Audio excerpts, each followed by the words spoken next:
Tired of static comics? We bring them to life. Cinematic camera moves, epic effects, immersive soundtracks. From shonen action to heartfelt stories. New edits every day and day. Like and subscribe to give static art a dynamic soul. Ever get that feeling like something's missing, but you can't remember what? Not your keys, not your phone. More like, the world changed color. Our girl Kristen feels it too. But she doesn't just feel it, she draws it. And that drawing gets her a bleeding, handsome, self-stitching neighbor. Welcome to the weirdest, quirkiest, most indie film-like door story ever. Storm warning. Turn the page. Kristen's home. A stranger knocks, badly wounded, possibly stabbed. And the guy who dropped him off just says, "Mind looking after him." Thanks, and vanishes. Kristen looks down. That's the guy from my drawing. Her face says it all. Wait, you can't just, oh yes, they can. Next scene, social anxiety versus Nordic badass. Kristen tries to call an ambulance. The guy says, "I can't afford a hospital. Just give me a needle and thread, excuse me." Needle and thread? Are you a Viking tailor? Then he spots her drawing tablet. Is that me? Kristen realizes she's been drawing him without even knowing it. She says weird, but she's already grabbing the first aid kit. His name is Sigurd. Yes, same name as the dad. Coincidence?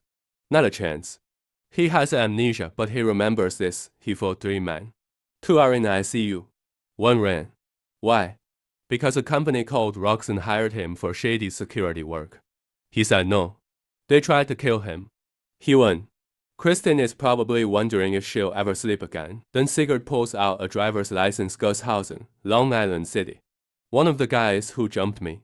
I know where they are. The place is called the Rough Hounds. That is not a bubble tea shop. Kristen says don't go. You'll get arrested. Sigurd says I have no lawyer. Kristen thinks. Yeah, and Roxanne has lots of them. So our amnesiac door candidate grabs. Well, a hammer, not yet. Hold on.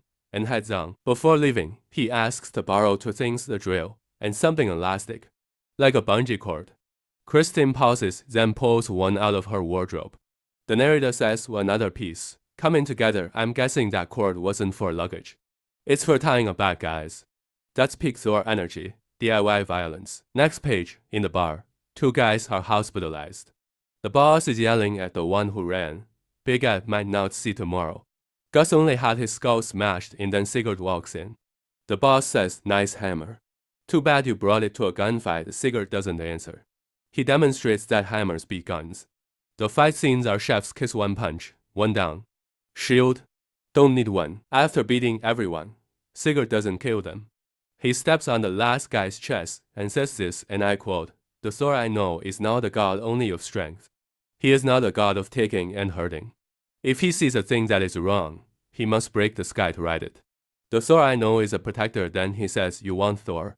Here he is, my screen crack from the sheer coolness. He doesn't finish them. He lets the crying talk back no more.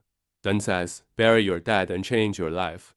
All of you, change your life. Or I will come back." Then he leaves. That's not violence. That's Thor-style mercy or an ultimatum. And now you start believing, maybe he really is Thor.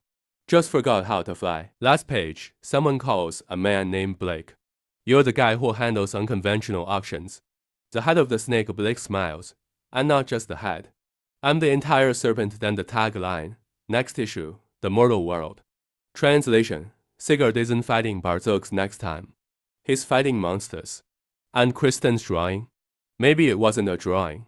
Maybe it was a prophecy. If you want to find out whether Sigurd is really Thor, whether Kristen's drawing comes true, and just how poisonous Blake the Snake is, hit subscribe, smash that like, and ring the bell.